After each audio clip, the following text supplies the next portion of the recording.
Bonjour à toutes et à tous. Bienvenue dans ce 10e épisode, le premier de l'année de notre cycle de webinaires consacré à la présentation de l'offre ADEME en Île-de-France. Nous sommes heureux de vous retrouver durant cette heure pour vous présenter le dispositif recyclage des plastiques et le dispositif reconversion des friches urbaines nouvellement ouverts. Deux dispositifs sur la thématique mobilité, notamment Avélo 2 et l'AMI, territoire d'expérimentation des nouvelles mobilités durables TENMOD. Et enfin, nous clôturons ce webinaire sur une présentation du programme Territoire engagé dans la transition écologique. Mais avant la prise de parole des responsables de chaque dispositif, je vais donner la parole à notre directeur régional de l'ADEME Île-de-France, Jérémy Almosny.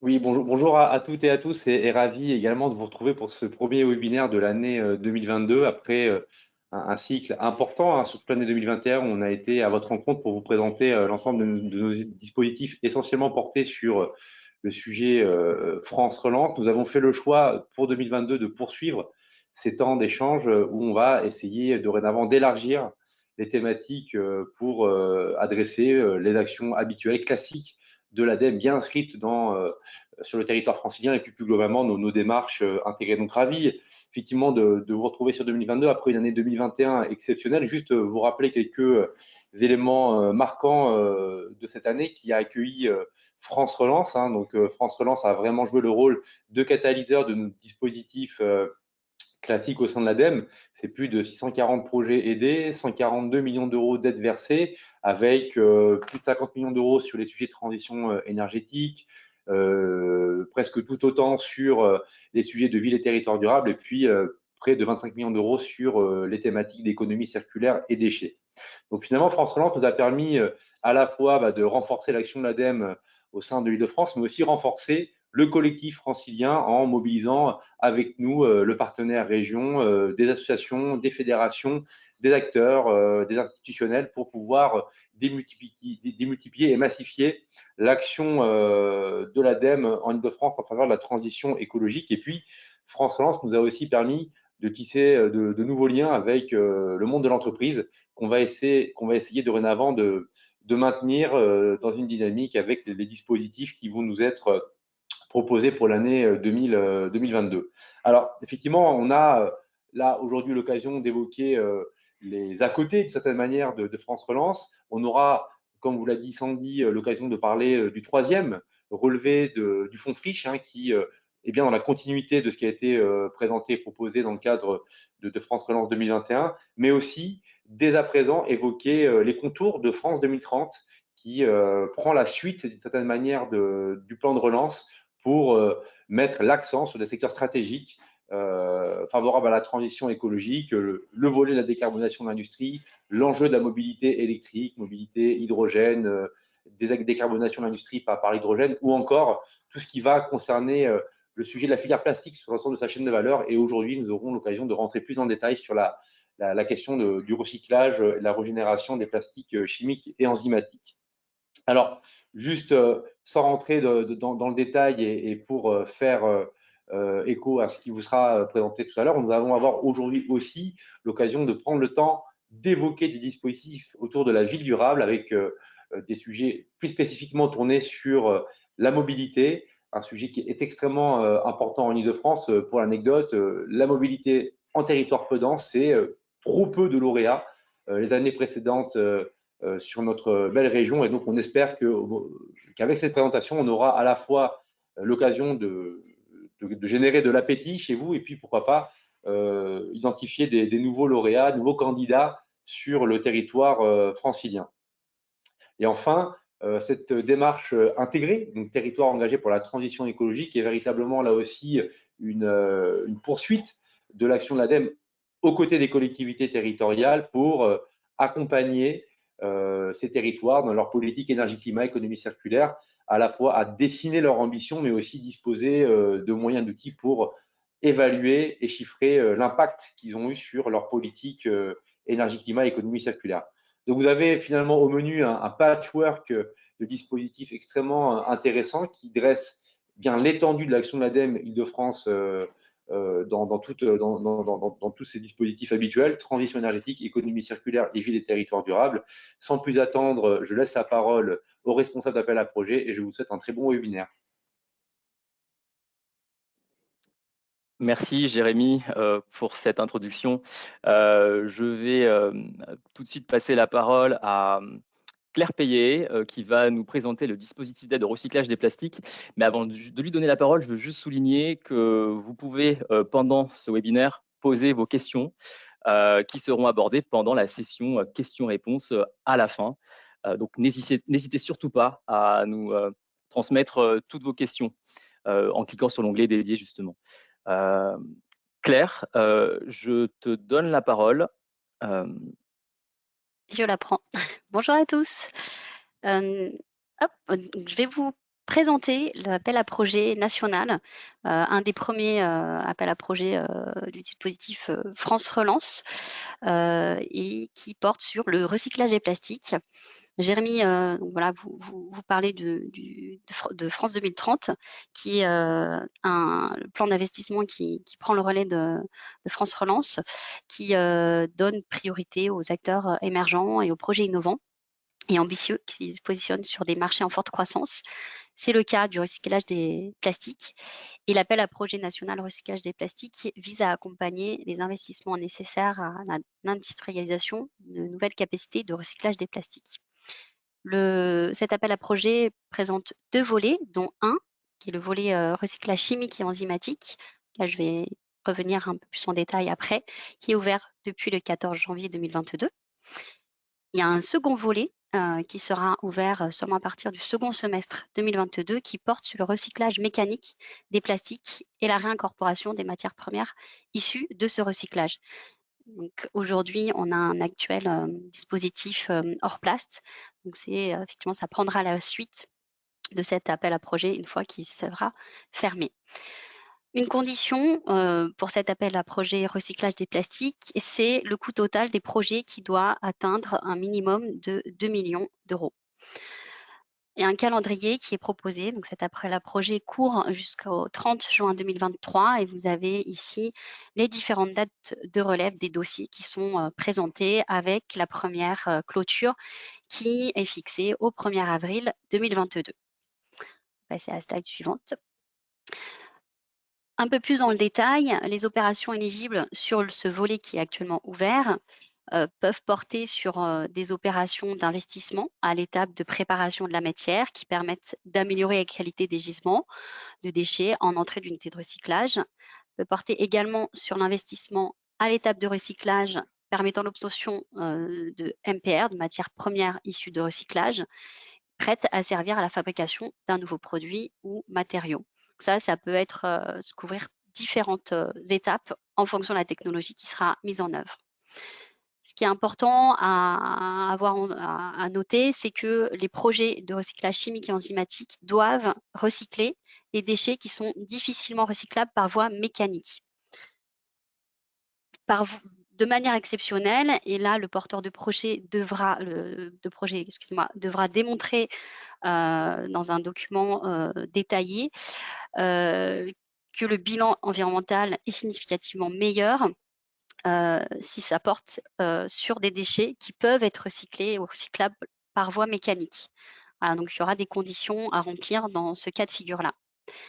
Les opérations qui sont non éligibles actuellement, donc c'est des choses qui peuvent évoluer au second semestre 2022, ce sont les opérations qui portent sur le recyclage mécanique sans lien avec du recyclage chimique ou enzymatique de ces déchets, ou encore les opérations d'incorporation utilisant de la matière recyclée par voie chimique ou enzymatique. L'appel à projet s'adresse aux entreprises, qu'elles soient petites, moyennes ou grandes. À titre d'information, nous avons appelé les taux d'aide maximum qui peuvent être atteints. Pour les petites entreprises, c'est 55%, les moyennes 45% et les grandes entreprises 35%. Alors, le porteur de projet peut se référer aux règles de l'encadrement communautaire. Le lien est actif, vous aurez le support accessible. Et si on est sur un projet où il y a quelques dépenses de développement expérimental, ça reste à la marge. Il peut également avoir aussi une aide là-dessus, et les taux là sont différents. Donc on est sur donc de la grande entreprise à la petite de 25, 35 à 45%. En revanche, si le projet manque encore de maturité, qu'il reste des verrous à lever, à ce moment-là, on orientera le porteur de projet vers l'appel à des investissements d'avenir sur les solutions innovantes pour l'amélioration de la recyclabilité, le recyclage et la réincorporation des matériaux. Ce sera plus approprié et nous avons indiqué le lien juste là. Pour terminer sur cette présentation, on peut passer à la slide suivante. Ce qu'il faut retenir, c'est qu'on est sur un appel à projet qui va soutenir des projets innovants sur le recyclage de plastique, donc des projets d'investissement qui permettent le recyclage de plastique par voie chimique enzymatique et voie mécanique. Le premier volet est actuellement ouvert, donc le volet recyclage chimique et enzymatique, et le second, ce sera ouvert à partir du second semestre 2022. La condition importante à retenir, c'est le seuil de 2 millions d'euros et donc les opérations d'incorporation qui ne sont pas éligibles, d'incorporation qui utilisent de la matière recyclée par voie chimique ou enzymatique. Donc ce sera dans un second temps. Voilà, et puis ce que je vous indiquais tout à l'heure, 6 dates de dépôt jusqu'au 30 juin avec la première clôture au 1er avril. Le lien qui est accessible ici, c'est un appel à projet qui est national et vous avez le contact qui est indiqué ici avec l'adresse mail pour toute question. N'hésitez pas aussi à passer par la direction régionale si vous avez déjà été en contact avec moi, par exemple. Je vous réorienterai de toute façon sans problème vers les référents. Mais là, c'est vrai que vous avez l'adresse directe. Voilà. Moi, j'en ai fini. Donc, à tout à l'heure pour les questions. Merci Claire pour ces éléments des réponses sur cet appel à projet. Je vais maintenant passer la parole à Christophe Loiset qui va nous présenter justement le dispositif reconversion des friches, la 3e édition. Merci Sandy. Donc bonjour à toutes et tous. Donc je vais vous présenter effectivement l'appel à projet sur la reconversion des friches industrielles aux minières polluées qui s'inscrit dans le cadre du plan France Relance. Donc pour démarrer, je vous propose de pouvoir brièvement vous resituer le fonds friche. Donc pour l'historique, il y a déjà eu 2 éditions de ce fonds au cours de l'année 2021 avec une enveloppe globale de 650 millions d'euros. Donc c'est un fonds qui a très bien marché en 2021 et donc le gouvernement a décidé de lancer une 3e édition en 2022 dont l'ouverture a eu lieu hier, voilà, avec une enveloppe cette fois dédiée de 100 millions d'euros. Donc une 3e édition qui est toujours déclinée en 2 dispositifs. D'un côté, nous avons l'appel à projet reconversion des friches polluées industrielles ou minières qui est sous la responsabilité de l'ADEME avec une enveloppe dédiée de 9 millions d'euros. Donc c'est un budget national puisque notre appel à projet n'est pas territorialisé, c'est-à-dire qu'il n'y a pas d'enveloppe dédiée à chaque région. Ce qui n'est pas le cas de l'autre dispositif du fonds friche, donc qui est dénommé appel à projet recyclage foncier, qui lui est territorialisé et piloté par les préfets de région. Et donc ce 2e volet dispose d'une enveloppe de 91 millions d'euros, dont 16,2 fléchés pour l'Île-de-France.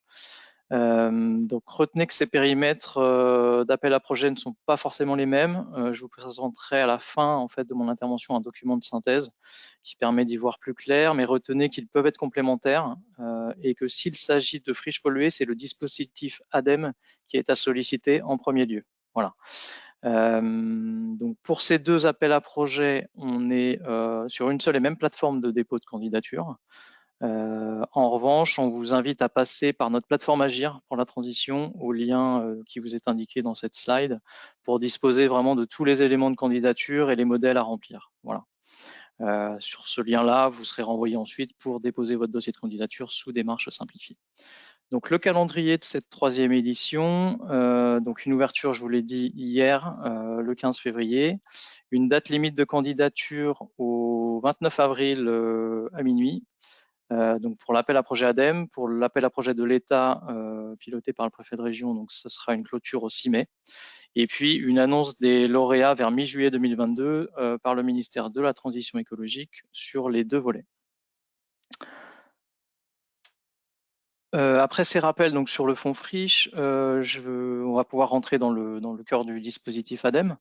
Donc cet appel à projet, il vise le soutien financier aux travaux de dépollution donc sur des friches industrielles ou minières qui sont anciennement classées ICPE. Donc ICPE pour installation classée pour la protection de l'environnement. On accepte aussi les sites qui auraient été sous une réglementation antérieure à celle-ci, donc sur les établissements dangereux.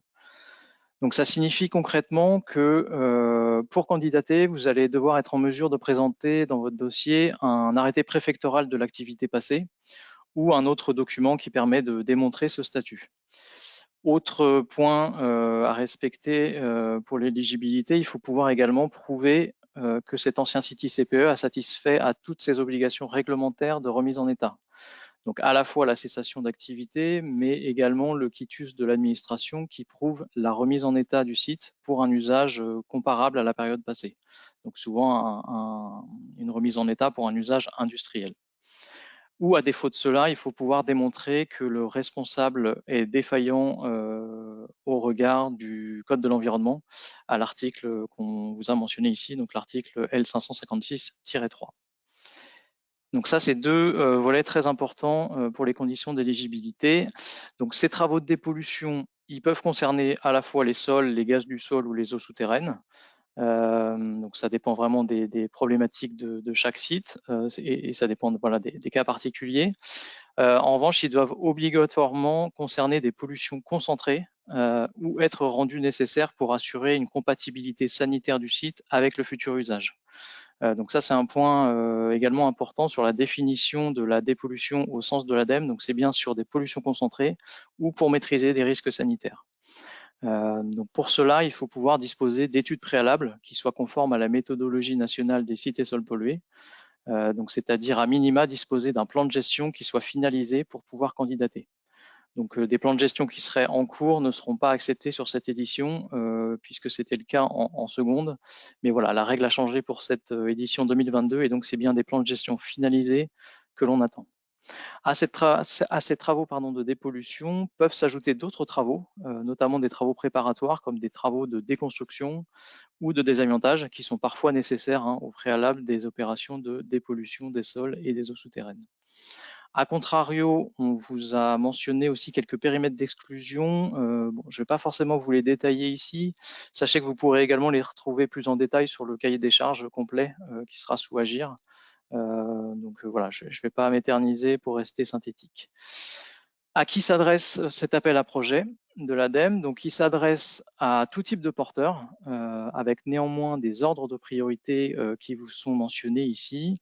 Donc, en premier lieu, je peux citer les petites et moyennes collectivités pour tous les types d'usages, mais ça peut être également des porteurs de projets publics ou privés qui soient intégrés pour des usages alternatifs ou pour des activités économiques avec une part substantielle d'activité industrielle. Donc ça, c'est une nouveauté sur ce rang 1 de priorité pour les activités économiques avec une part importante d'activité industrielle. C'est une règle qui vient de changer pour cette nouvelle édition. Puis on retrouve dans les autres niveaux de priorité, donc les autres collectivités, et puis en dernier niveau, les porteurs privés pour tous les autres usages que je n'ai pas mentionnés sur le rang 1. L'appel à projet, il s'adresse également à tous les territoires, avec également des niveaux de priorité qui vous sont rappelés ici. Et enfin, tous les types de projets de reconversion sont acceptés. Donc que ce soit des usages dits classiques, de logement ou d'activité économique par exemple, ou des usages dits alternatifs. Donc pour cela, on entend des projets de renaturation par exemple, ou des projets de production d'énergie renouvelable. On peut passer donc. En synthèse, on vous a rappelé ici les principales conditions d'éligibilité. Donc, je ne vais pas les redétailler parce qu'on en a vu quand même une majorité précédemment. Juste pour vous dire en complément quand même qu'il faut obligatoirement que le projet présente un déficit opérationnel. Donc, pour cela, vous aurez un bilan d'aménagement à présenter dans le dossier de candidature selon un modèle qui vous est fourni. Et puis également, vous indiquez que les travaux doivent obligatoirement avoir un démarrage au plus tard à la fin du premier semestre 2023. Et un achèvement des travaux avant fin 2024. En tous les cas, toute dépense qui serait justifiée après 2024 ne pourra pas être prise en compte. Voilà. En synthèse, c'est ce qu'on vous met à la fin de la slide, il est fortement conseillé de contacter l'ADEME avant le dépôt d'un dossier pour vous assurer que le projet est bien éligible. Et ça nous permettra aussi, si ce n'est pas le cas, de pouvoir vous réorienter éventuellement vers d'autres dispositifs d'accompagnement. Voilà. Donc c'est vraiment important de nous contacter au préalable. Pour poursuivre, donc tu peux passer peut-être, Sandy, merci. Chacun des projets déposés en fait sera expertisé par l'ADEME selon des critères qui vont être économiques et techniques. Ça aboutit ensuite à un classement national qui sera soumis à l'avis d'un comité externe de sélection et ensuite à l'avis des préfets de région concernés. Voilà. Au niveau de l'intensité de l'aide maintenant, donc on est, on est sur une aide qui est attribuée déjà sous la forme d'une subvention à destination du maître d'ouvrage des travaux de dépollution. Donc l'entité qui répond à l'appel à projet doit bien être le maître d'ouvrage des travaux de dépollution, c'est important. Et concernant l'intensité de l'aide, elle va être déterminée par l'ADEME selon à la fois la qualité des projets, les niveaux de priorité que je vous ai rappelé tout à l'heure, et puis également selon l'exemplarité des projets et le caractère incitatif d'une aide. Ça, le caractère incitatif, on l'étudie notamment au moment de l'analyse économique du projet. Sachez que l'intensité maximale de l'aide, elle ne pourra pas dépasser donc 100% des coûts admissibles. Et sachez que ce taux maximum est accordé aux projets particulièrement exemplaires, notamment en termes de techniques de dépollution, à savoir des techniques de dépollution plutôt sur site ou in situ, qui sont plus exemplaires que des solutions de gestion hors site, par excavation et envoi en décharge notamment. Voilà. Pour finir, donc sur le fonds friche, vous retrouverez sur cette slide en fait les différents dispositifs qui existent en région Île-de-France en ce moment sur ce sujet de reconversion des friches. Donc à savoir les deux premiers dispositifs sur les deux premières colonnes qui composent le fonds friche, donc le dispositif de l'État et le dispositif de l'ADEME. Et puis en dernière colonne, vous avez l'AMI Reconquérir les friches franciliennes qui est piloté par la région Île-de-France avec une prochaine session qui aura lieu à partir de mai 2022. Donc, je ne vais pas rentrer dans le détail de ce tableau qui est peut-être peu lisible sur des petits écrans, mais sachez qu'il est téléchargeable sur notre site internet de l'ADEME Île-de-France si vous souhaitez le consulter. Et il vous permet notamment de comparer en fait chacun des dispositifs en termes de périmètre et de pouvoir voilà, retrouver en bas de document notamment les contacts et les liens utiles pour vous renseigner auprès des différents organismes. Sachez qu'on a également des réunions de coordination avec ces trois organismes, donc l'ADRIAT, l'ADEME et la région Île-de-France, pour pouvoir bien coordonner ces trois dispositifs de manière tout à fait satisfaisante. Pour conclure aussi, je voulais vous présenter en complément du dispositif de l'appel à projet sur la reconversion des friches polluées, deux outils hors plan de relance, mais que l'ADEME vous propose également. C'est un premier dispositif d'aide au fil de l'eau pour accompagner sur le financement d'études. Donc ça peut être des diagnostics, des plans de gestion ou des plans de conception de travaux. Donc vous avez le lien qui vous est donné ici si vous voulez aller vous renseigner. Sachez que c'est un dispositif qui peut être sollicité tout au long de l'année. Voilà, c'est pas lié à un appel à projet, donc vous avez le temps de préparer ces choses-là et de pouvoir vous renseigner sur ce dispositif. Et enfin, l'outil Bénéfriche, alors qui lui est un outil disponible gratuitement sur la librairie ADEME, qui est plutôt à destination des collectivités. Et donc vous avez aussi le lien ici pour aller voir. En fait, c'est un outil qui vous permet de quantifier les bénéfices socio-économiques et environnementaux pour aider les collectivités à orienter leur choix d'aménagement, notamment entre du renouvellement urbain et de l'extension urbaine. Donc ça vise à avoir un objectif d'anticipation, si vous voulez, pour répondre notamment aux objectifs du zéro artificialisation nette, donc qui a été promulgué dans la loi climat et résilience de l'an dernier. Voilà. Donc j'en ai terminé, je vous remercie pour votre attention et donc je vous laisse poursuivre sur les autres thématiques du webinaire. Merci. Merci Christophe. Sans plus attendre, je vais donner la parole à Mathias Beaufils-Marquet, qui va notamment aborder avec nous ce soir les dispositifs mobilité, notamment le dispositif Avélo 2 et l'AMI TenMod. Mathias, c'est à toi. Bonjour à toutes et tous. Alors, je vais d'abord vous présenter donc le programme C2E à vélo 2, qui a donc été lancé en 2019 et pour lequel nous avons eu 8 lauréats en Île-de-France et en total de 224 lauréats sur tout le territoire. Et un budget donc de 13 millions d'euros sur le premier volet. Et on est dans une montée en puissance en fait avec le deuxième appel à projet, puisque le budget a augmenté et on a également eu plus de 2 fois plus de lauréats sur l'Île-de-France. Ce programme en fait, il s'inscrit dans le plan national vélo, dont l'objectif est de tripler la part modale du vélo d'ici 2024, donc de passer de 3 à 9% de part modale du vélo. Slide suivante s'il te plaît. Je vais donc rentrer vraiment dans le détail et être assez concret. Donc l'objectif, c'est d'accompagner 400 territoires peu denses au niveau national. Et donc les conditions d'éligibilité, ce sont donc pas uniquement des territoires qui seraient considérés comme ruraux, mais également peu denses, c'est-à-dire des communes de moins de 100 000 habitants ou des EPCI de moins de 250 000 habitants. Donc, ce qui correspond tout à fait au territoire francilien hors Paris. Les conditions nécessaires pour participer, pour candidater à vélo, sont soit déjà de disposer d'un schéma directeur cyclable, qui est un peu la première pierre d'une politique cyclable, ou alors de le réaliser dans le cadre du programme vélo. Et également, puisqu'on est dans un programme C2E, celui-ci a une fin et les projets devront être terminés au 30 juin 2024. Slide suivante. Donc pour ce deuxième relevé à vélo 2, retenez que la date de dépôt des projets est au 4 avril et que les lauréats seront connus a priori courant du mois de juin. Ensuite, il faut savoir que votre date de dépôt de projet va être celle qui est prise en compte pour la prise en compte des dépenses éligibles relatives au projet.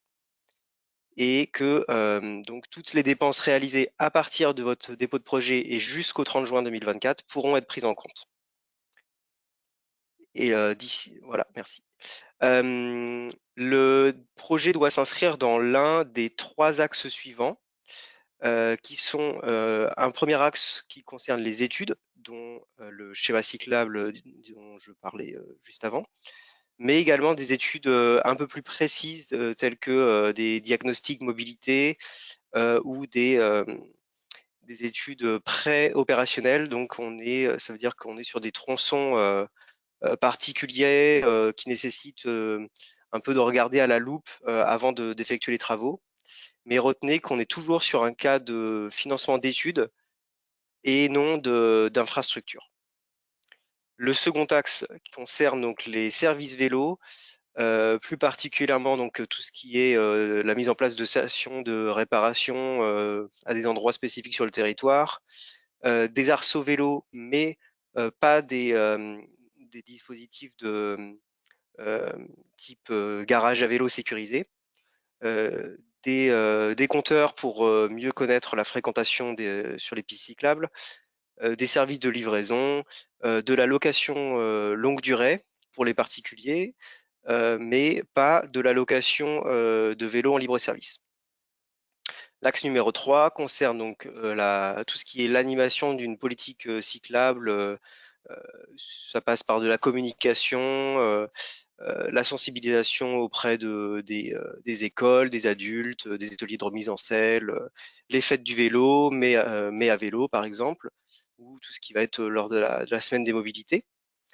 Et le quatrième axe, en fait, je le présente de façon annexe, puisqu'il vient impérativement s'adosser à l'un des 3 axes précédents. Donc, on peut financer cette ingénierie territoriale, donc qui passe par un poste de contractuel sur une période allant de 1 à 3 ans.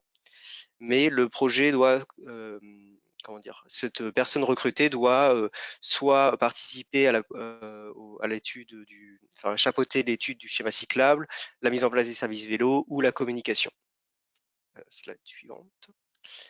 Les dépenses éligibles sont plafonnées donc par axe à 100 000 € par axe, c'est-à-dire que si votre projet dépasse 100 000 €, on pourra uniquement, le calcul de l'aide se fera sur 100 000 € et donc vous aurez donc maximum 50% de ces dépenses-là. Alors, petite coquille sur le montant maximal de l'aide, en Ile-de-France, il est plafonné donc à 150 000 €. Or, axe 4, c'est-à-dire chargé de mission, pour lequel il y a un forfait de 29 000 € environ par an, qui correspond donc au salaire brut du contractuel. Alors, slide suivante. Je passe cette slide, mais je la laisse pour celles et ceux qui voudraient aller un peu plus dans le détail, puisque on se perdrait un petit peu dans les détails si je détaillais voilà, les dépenses éligibles, mais sachez que voilà, c'est important à garder en tête, ça peut être assez technique et je suis également à votre disposition pour répondre à vos questions. Merci. Une fois que vous êtes considéré comme lauréat pour l'appel à projet à vélo 2, l'aide de l'ADEME va au-delà d'un accompagnement financier, puisque vous faites partie donc de la communauté des lauréats à vélo 2, et vous avez donc avec cela un accès à une framaliste où vous pouvez échanger avec l'intégralité des lauréats, profiter d'un retour d'expérience sur ce qui se ferait sur le territoire francilien ou ailleurs en France. Vous avez donc des formations qui sont dispensées par le CEREMA ainsi que des webinaires et qui sont consultables en replay. À titre d'exemple, le premier webinaire portait sur l'élaboration d'un schéma directeur cyclable et le prochain webinaire portera sur l'animation et la communication pour une bonne stratégie vélo. Et tout au long du projet, de votre projet, l'ADEME, enfin à travers moi, et le CEREMA sont là pour répondre à vos questions techniques, assister au comité de pilotage éventuel que vous auriez mis en place pour le suivi des projets, etc. Merci. Voilà, donc je peux peut-être directement passer à l'AMI TenMod, donc qui cette fois-ci donc est un AMI qui découle du plan d'action de France Mobilité et qui est porté donc par l'ADEME mais également les services déconcentrés de l'État. L'idée en fait c'est là aller au-delà du vélo, c'est adresser les problèmes de mobilité dans les territoires peu denses et d'aller donc de répondre à des enjeux aux enjeux de transition écologique et solidaire en massifiant les démarches qui existent sur le territoire et les solutions innovantes. Donc il y a eu 140 lauréats au total sur le territoire français et outre-mer, mais malheureusement un seul lauréat en Île-de-France. Donc l'idée de ce nouvel AMI TenMod, c'est de co-construire avec les territoires les projets pour aboutir à davantage de lauréats sur l'Île-de-France. Slide suivante. Je vous présente ici une carte simplifiée de l'éligibilité des territoires pour cet AMI, puisque la première barrière pour postuler est d'être considéré comme un territoire peu dense. Ici, on est à la maille des EPCI. Les territoires éligibles sont les territoires ici en vert et orange. Les territoires rouges étant considérés comme trop denses. Mais à noter que si l'EPCI est considéré dans sa globalité comme trop dense, il peut, à la maille de la commune, mettre en place des projets sur les communes considérées comme peu denses. Slide suivante. Ici, on voit par exemple l'éligibilité à l'échelle des communes, qui sont donc voilà toutes les communes en vert et en orange. Je vais rappeler maintenant le calendrier dans la slide suivante, qui est donc fixé comme suit. Les projets doivent impérativement passer par une grille de pré-dépôt qui doit être déposée d'ici le 31 mars à l'adresse que j'ai indiquée. Et à partir de cette date-là, les projets donc seront discutés entre la cellule France Mobilité de l'Île-de-France et les porteurs de projets pour co-construire le projet et aboutir à un dépôt final le 23 mai à 17 h. Slide suivante. Les projets doivent s'inscrire dans l'un ou l'autre de ces axes. Le premier axe, l'idée générale étant de massifier des démarches qui sont présentes, qui sont déjà présentes sur les territoires, qui ne sont pas forcément les plus innovantes, mais qui peuvent être déployées à l'échelle de au moins 2 collectivités. Ça peut être voilà, le déploiement de services d'autopartage, de solutions de mobilité à la demande, transport à la demande dans les territoires. Vraiment beaucoup de projets différents. Quant à l'axe numéro 2, il peut être porté par un unique territoire, mais représenter une innovation particulière, voilà, qui n'aurait jamais été fait sur le territoire français.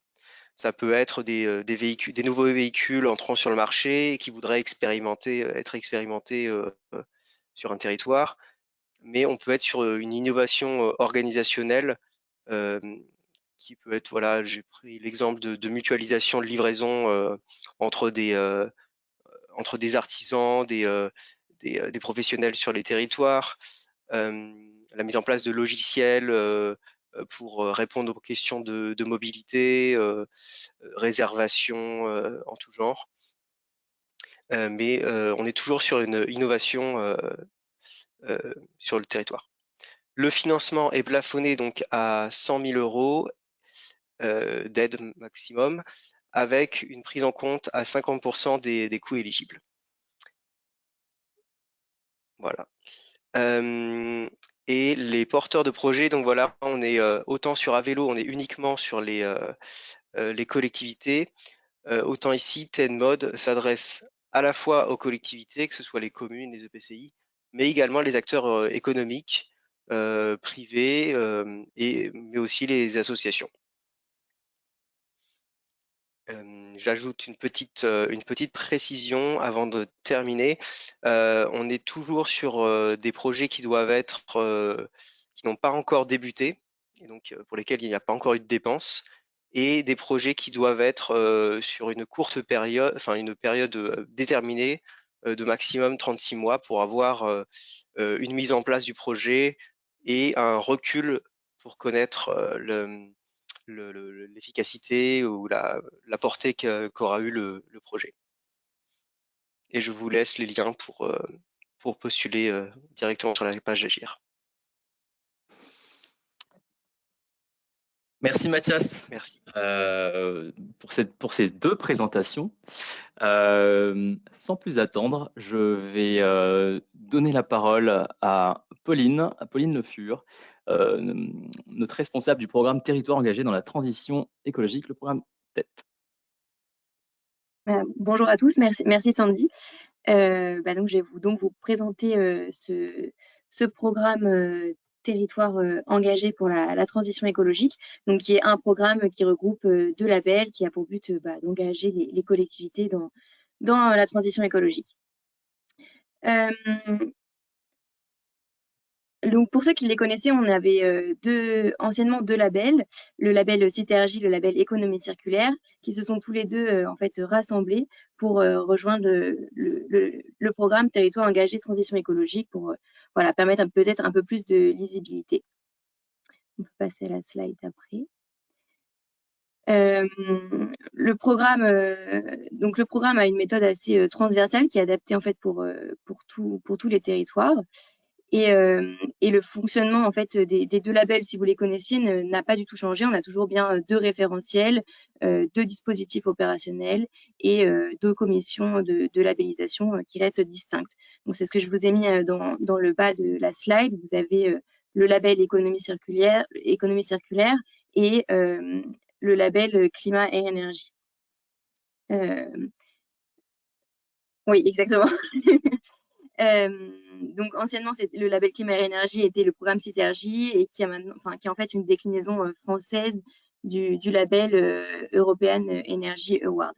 Donc ce que vous voyez sur la slide qui était projetée, qui est projetée, c'est le processus de labellisation. Donc en fait, le programme est fondé sur un nombre d'étoiles. Donc on commence avec une étoile quand on rentre en processus dans le programme. Et ensuite, pour passer les différentes étoiles, il faut en fait remplir le référentiel et en fonction du nombre de points qu'on a sur le référentiel, on peut obtenir une étoile. L'idée étant de passer d'une étoile à 2 étoiles, à 3 étoiles, une par une. Donc, quand on a rempli 35% du référentiel, on obtient 2 étoiles, 50% 3 étoiles, etc., etc. Et pour ceux qui connaissaient Citergie, je vous avais mis l'équivalent. Alors, en Ile-de-France, on a 15 collectivités qui sont engagées dans le programme Territoire engagé. Donc 14 sur climat, air, énergie et une sur économie circulaire, ce qui nous fait 4,4 millions d'habitants de la population régionale dans ce programme. On sait que ça va continuer à augmenter puisque avec les contrats d'objectifs pour ceux qui les connaissent, et on espère que le mouvement va pouvoir s'amplifier. On peut passer à la slide d'après. Si on se concentre maintenant sur la partie label climat, air, énergie, donc il est basé sur un référentiel qui a 61 mesures qui sont réparties donc en 6 domaines différents que vous avez ici, donc la planification territoriale, le patrimoine, l'approvisionnement en eau, énergie et assainissement, la mobilité, l'organisation interne et tout ce qui est coopération et communication. On peut passer à la slide d'après. Comment se passe le processus du label? Alors déjà, on commence par un engagement volontaire de la collectivité qui s'adresse directement à la direction régionale Île-de-France ou au bureau d'appui climat, air, énergie.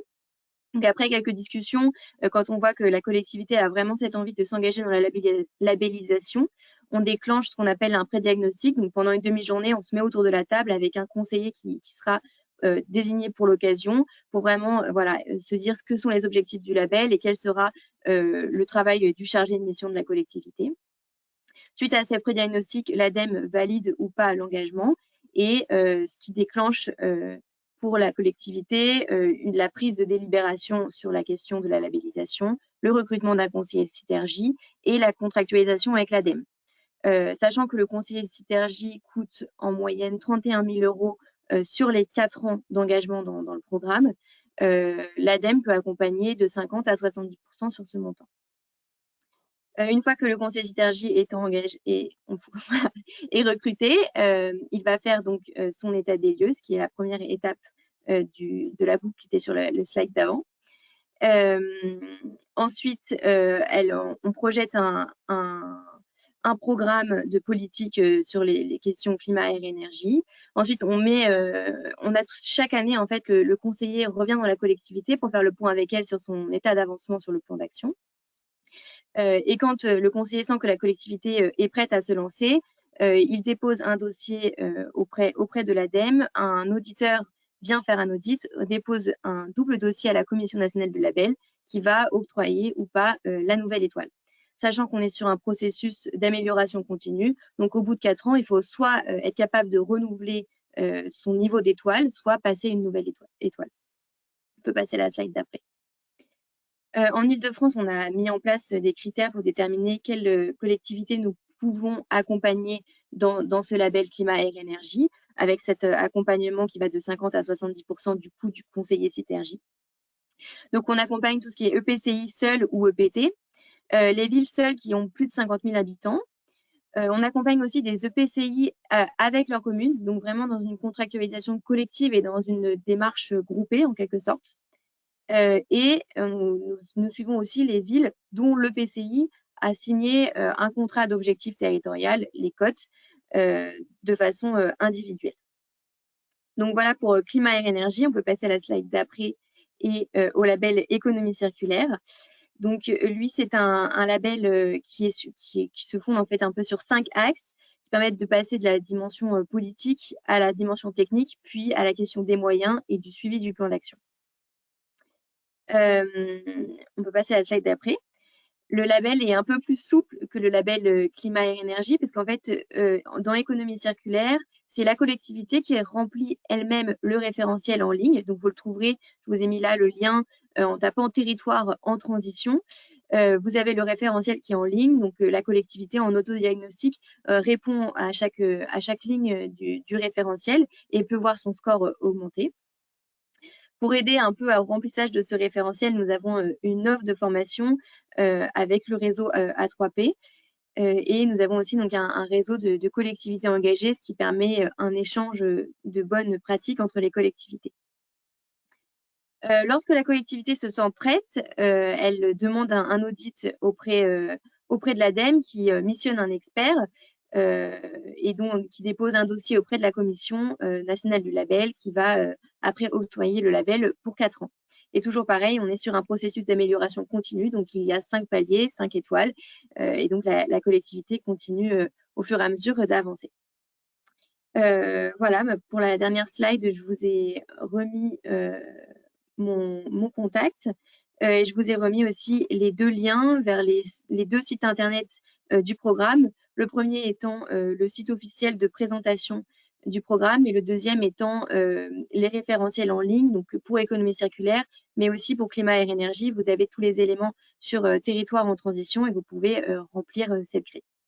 Voilà, c'est tout pour moi. Je te rends la main, Sandy. Merci Pauline. Nous allons maintenant passer à la session questions-réponses. On a conscience que toutes les informations qu'on vous a données sont très denses. Donc voilà, n'hésitez pas à nous poser vos questions maintenant ou ultérieurement via les contacts mail qu'on vous a transmis pendant la présentation. Est-ce que nous avons des questions Oui, on a une question sur les dépenses éligibles dans le cadre de l'appel à projet recyclage des plastiques. C'est une indication qui est apportée dans le document de présentation de l'appel à projet qui est en téléchargement directement sur le site Agir, sur la page dédiée à l'appel à projet. Il fait 19 pages et sur la page 19, vous avez une précision sur ces dépenses. Donc elles sont relatives, enfin, il faut qu'elles soient inhérentes au projet.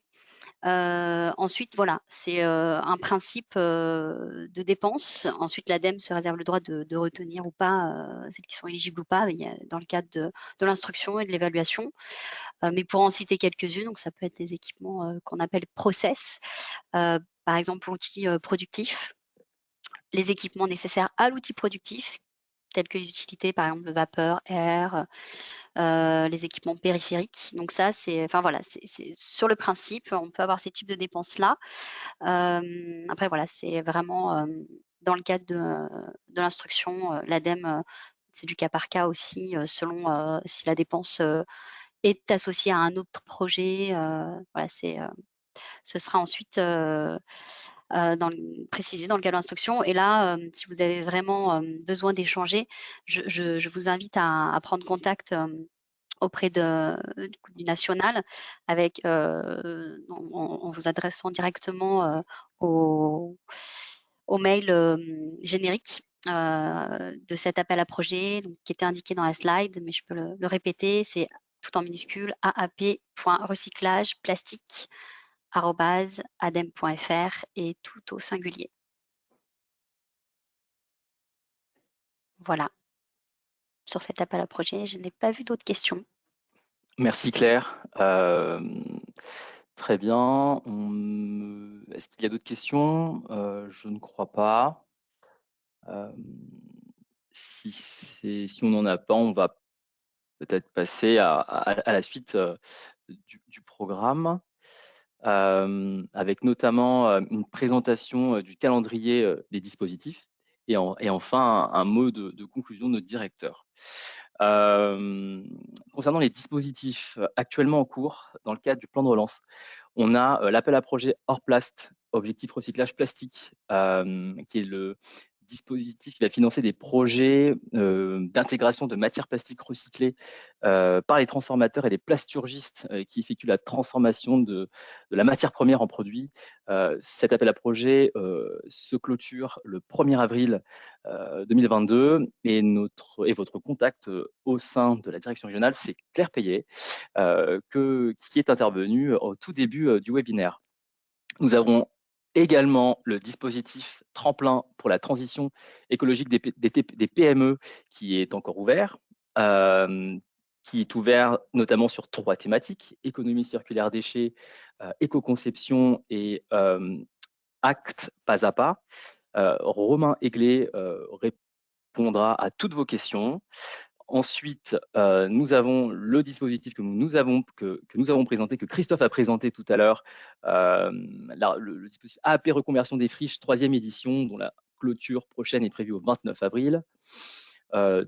Toujours dans le cadre du plan de relance, le dispositif volet tourisme durable, avec le volet restauration et hébergement touristique qui va concerner les restaurateurs et les hébergeurs touristiques dans les communes de moins de 20 000 habitants qui veulent se lancer vers une démarche de transition écologique.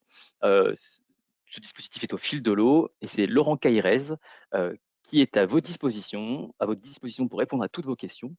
Et enfin, sur la thématique hydrogène, nous avons l'appel à projet PIA, briques technologiques et démonstrateurs, qui fait partie du programme d'investissement d'avenir, qui est géré au siège. En revanche, nos équipes chez nous, notamment Thomas Berthaud et Jean-Yves Marie-Rose, se feront le plaisir de répondre à vos questions et seront les relais.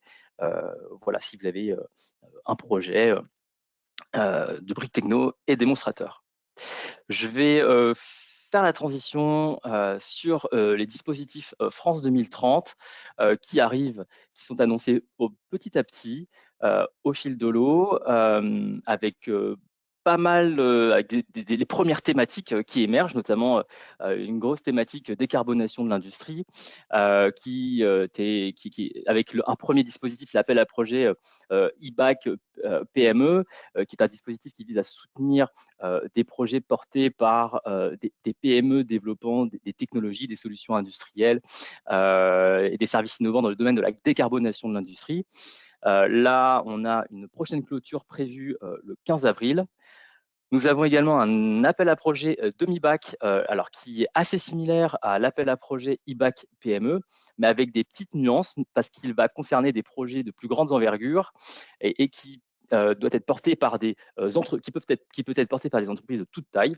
Donc ça peut être des PME comme des ETI, voire des plus grandes entreprises, et qui portent justement sur des projets de développement de briques technologiques démonstrateurs associant une offre et une demande.